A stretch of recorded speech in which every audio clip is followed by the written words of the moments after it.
বিশ্বে একটা রাষ্ট্র আছে যেটার নাম ইরান। বর্তমান বিশ্বে কতগুলো মানুষ আছে যেগুলোর নাম শিয়া। এই ইরানে বর্তমানে যে মানুষগুলো আছে শিয়া ইসলামিয়া, তাদের লিডার, তাদের নেতা, প্রয়াত নেতা আয়াতুল্লাহ রুহুল্লাহ খুমেনি। এই জালেমের ব্যাখ্যা জানেন হযরত আবু বকর সিদ্দিক রাদিয়াল্লাহু আনহু কয় মুরতাদ, ওমর ফারুক রাদিয়াল্লাহু আনহু কয় মুরতাদ, ওসমান গনি রাদিয়াল্লাহু আনহু কয় মুরতাদ। আমার আপনার মা, আমার আপনার মা শত সহস্র কোটি ইমানদারের মা আম্মাজান আয়েশা সিদ্দিকা রাদিয়াল্লাহু আনহা কয় প্রতিকার মিশা। ফরিদউদ্দিন শোনার কথা কয় না, শোনার কথা কয় না। আমি লাহোর জামিয়া ইসলামিয়া কুতুবখানায় রমজান মাসে তারাবির পরে ঢুকলাম, একটু মুতালা করবো খেয়াল করিয়া। তাকে বলতে দেখতেছি কোন নায়াব কিতাব পাওয়া যায় কিনা, ঘুরে ঘুরে তাকাইতেছি। তাকাইতে তাকাইতে হঠাৎ একটা বইয়ের উপরে আমার চোখ পড়লো। বইটার নাম কষ্টে আসর, লেখকের নাম আয়াতুল্লাহ রুহুল্লাহ খুমেনি। আমার মেয়েরা মুসলমান খুমেনির বই দেখি আমি কিতাব পড়ি নাই। এটা কিতাব পড়ি কিতাবুল্লাহ তৌহিদ হবে, এই জালেমের বইয়ের কিতাব পড়ি। আমার মেয়েরা মুসলমান খুমেনির নাম দেখি কষ্টে আসর জামিয়া। কোন ভাষা? ফার্সি ভাষা। কোন ভাষা? ফার্সি ভাষা।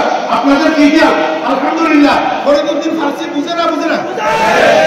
ওই সুন্দরকার বয়ান আছে না হাটাজারি কলেজ মাঠে, এটা শুনি দেখি ফরিদউদ্দিন মোহাম্মদ নামের হাজার ফার্সি না বুঝতে সেটা মোহাম্মদ নামা বুঝে গেল।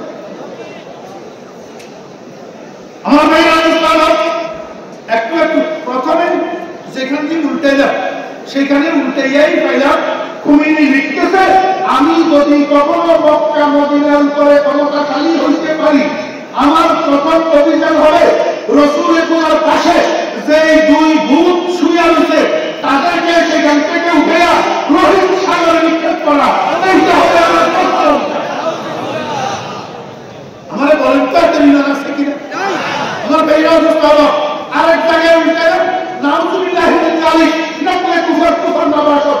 সেখানে লিখছে আমার মা হযরত আয়েশা সিদ্দিকা রাদিয়াল্লাহু আনহা নাকি তায়েফা শব্দের অর্থ লিখছে ফতিতা। যেভাবে মুসলমান এরপরেও খুমেনির বিরুদ্ধে করে তোর গায়ে গায়ে, খুমেনির বিরুদ্ধে করে তোর মনে কষ্ট যায়, বুঝা যায় আম্মুল মুমিনিন। এই রাসূল সাল্লাল্লাহু আলাইহি ওয়াসাল্লামকে জিজ্ঞেস করা হলো, মান আহাবুন নাসি ইলাইকা ইয়া রাসূলুল্লাহ, ইয়া রাসূলুল্লাহ পৃথিবীর মধ্যে আপনার সবচেয়ে প্রিয় মানুষকে? নবীজি কয় আয়েশা। নবীজি কয় আয়েশা। আমার জিজ্ঞাসা করলো ওয়ামিনার রিজাল ইয়া রাসূলুল্লাহ, হুজুর পুরুষদের মধ্যে আপনার সবচেয়ে প্রিয় মানুষকে? নবীজি কয় আবু আয়েশা বাপ। আয়েশা বাপ। তাহলে রাসূল সাল্লাল্লাহু আলাইহি ওয়াসাল্লামের মহব্বতের সর্বাগ্র অংশ দখল করে নিছে ওই বাপ আর বেটি, ওই বাবার বেটি। বাবার বিরুদ্ধে মুহাম্মদী আদালতে মামলা, দুনিয়াতে সাক্ষী নেই, সাক্ষী যে 800 বলা খোলা। মেয়ের বিরুদ্ধে মুহাম্মদী আদালতে মামলা, দুনিয়াতে সাক্ষী নেই, সাক্ষী যে 800 বলা খোলা। দুই বেড়া খুমেনির কথা বলে তোর মনে কষ্ট লাগে, তাহলে বুঝা যায় তোর দিনের ভিতর আয়েশার থেকে খুমেনির মহব্বত বেশি, ওই আবু বকরের থেকে খুমেনির মহব্বত বেশি। তোর মতো লোকের মনে কষ্ট গেলে আমাদের কিছু আসে আর যায় না। তুই বেশি থেকে বেশি কি করবি? শহীদ করে দিবি। আমি আবু বকরের ধরতে বলবই, আমি আয়েশার ধরতে বলবই, আমি খুমেনির বিরুদ্ধে বলবই।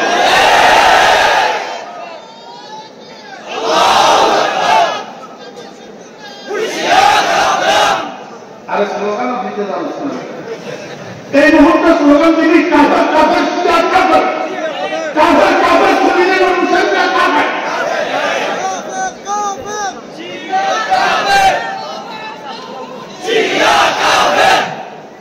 হযরত সাহাবায়ে কেরাম রিজওয়ানুল্লাহি তাআলা আলাইহিম মুর্তদা এত বেশি কেন হলো?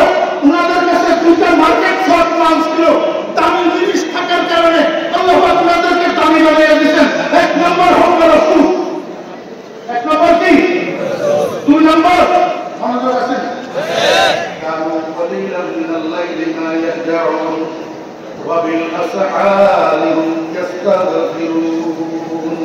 আল্লাহ রাব্বুল আলামিন বলেন, দুনিয়ার মানুষেরা ফজরের আযানের পর থেকে রাত 12টা 1টা পর্যন্ত আমার ইবাদতের মার্কেটে কোনো না কোনো খরিদ্দার থাকে, একেবারে মার্কেট ঠান্ডা হয় না।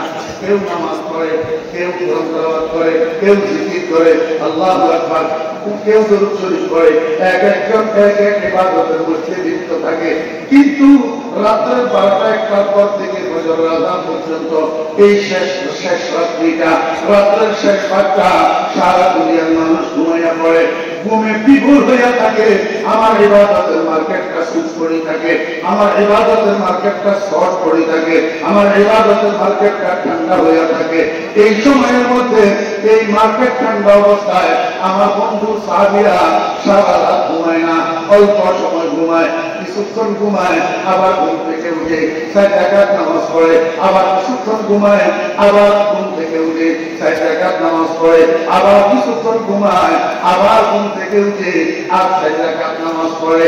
এই 12 রাকাত তাহাজ্জুদের নামাজ শেষে আমার বন্ধু সাহাবীরা নামাজের মুসল্লায় বসি, 2 কানা হাত উঠাইয়া আমি আল্লাহর কাছে জীবনের গুনাহগুলা মাফ চাইয়া চাইয়া বসে বসে কান্দে।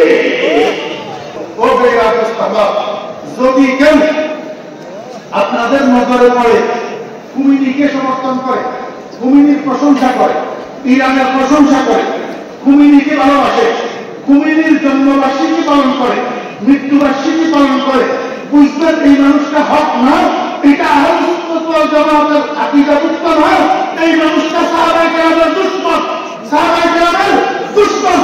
এই মানুষটার সঙ্গে যাবেন না, এই মানুষটাকে সঙ্গ দেবেন না, এই মানুষটার কথা শুনবেন না, এই মানুষটার কথা মানবেন না।